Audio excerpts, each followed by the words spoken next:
Good to go? Yeah. Oh. On this week's episode, we talk about communication. We talked a lot about networking and what do I do to initially communicate with clients, but this is going to be deeper. I'm talking about communicating as in getting information directly from the source. You know, when you start communicating with people and you have to go in between 2-3 other people, and by the time you get the information is totally different than what the original person has said. That's what I'm getting at on this episode. This week, I'm going to be spending a lot of time in the office, and you'll see how I communicate with not only on my mortgage side with my lenders, but also directly communicating with Dylan, with clients, and we go from there. Actually, we might have a communications call right now. Yeah, just a meeting with a friend of mine who's an ex-banker. So we'll see how that meeting goes. Again, communication, number one key.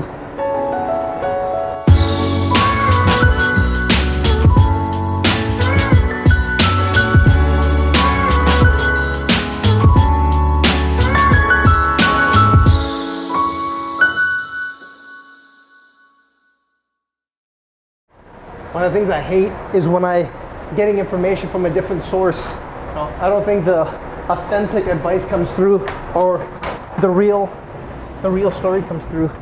So that's why I always try to go right to the source. You know, we're finding that a lot right now with media, especially in Washington.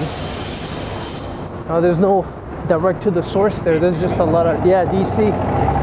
There's a lot of bullshit talk and no real sit down and think and find out what the real true story is. Now that fucker has taken over NFL, he pisses me off. Anyways, you can get that one out of there. No, that's staying in. That's staying in. One of the reasons I like the direct messaging and also emailing is the information comes directly to you, even though it's forwarded. As long as the person who is writing that email is the direct person I want to be in contact with, that message gets forwarded to me, that's fine, because it's being written directly from them. But if I have to hear that conversation between 2, 3, 4 other people, it changes hands. Well, especially like, well, I'm looking in the mortgage business, when I get, information from 2, 3 different sources, and I put something together and it just doesn't make sense. Like, why is this important information missing out? You spent days putting this thing together and it was just a waste of time. So, that's why I always just go directly to the source and find out that information, put it together, and go from there. Ask good questions. That's when initially you'll do your consultation and you'll know who you want to deal with. I know who my ideal market is, so I deal within that circle. And if not, I'll just pass those deals on. Just the way I've worked. Not always, but over the last 5 years, I pick and choose who I want to work with. Because this way, there's no wasted time, wasted communication, wasted value, or overall being pissed off at the end. And it gives me more time to focus on so many other things. So what I do now is, if the consent and like everything, if somebody calls me, right, I talk to them first, get all the information, right? I don't even write anything down. I send all the information that I need over to them, and if they fill that out and send it back to me within 24 to 48 hours, I know they're serious, and then I deal with it.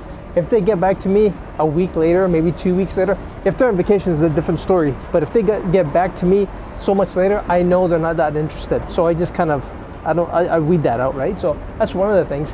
And if they come back with half the application full because they don't know the answers, okay, I get it. But if they're coming back with just the name on and everything else is blank, okay, you're fucking with me now, right? So I just try to cut that out.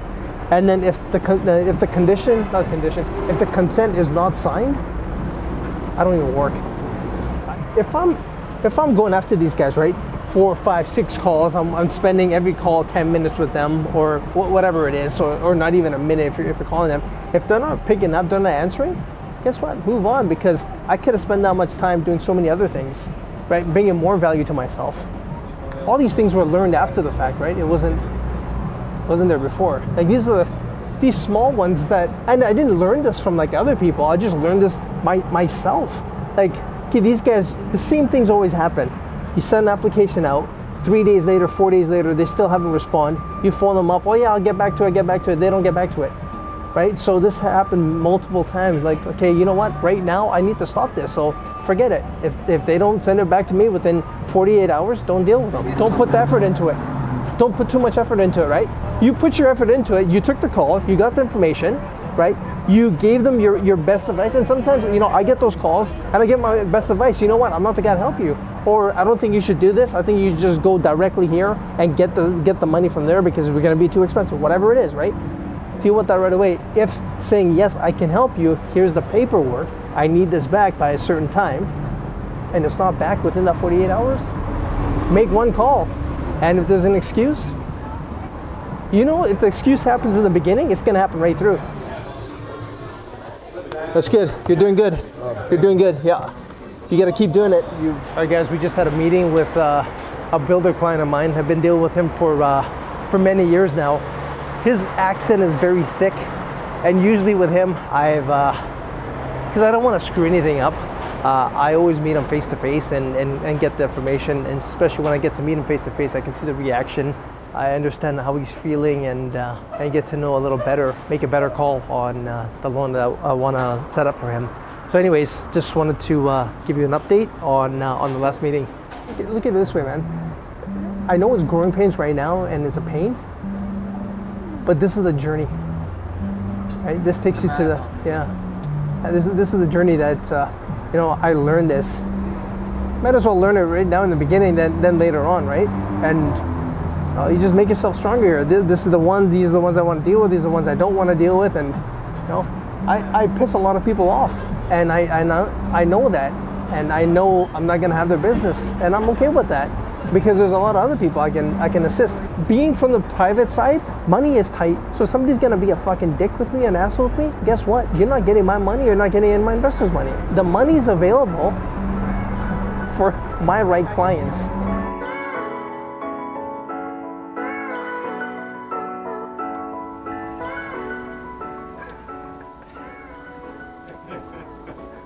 This week we talked about communication, how important it is in business. Look, it's extremely important to me because I think the biggest reason of me failing school was I really did not give a fuck. I did not listen. I did not communicate.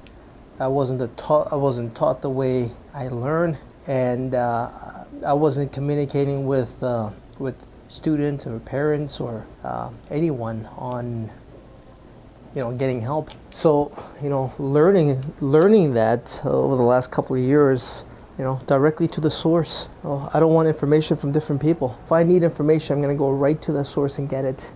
So, you know, if deals are not closing or if you're losing, see who you're talking to. You know, you might be talking to the wrong people. Anyways, hope this helps. It definitely helped me becoming a better communicator, a better listener, and a better advisor. Till next time.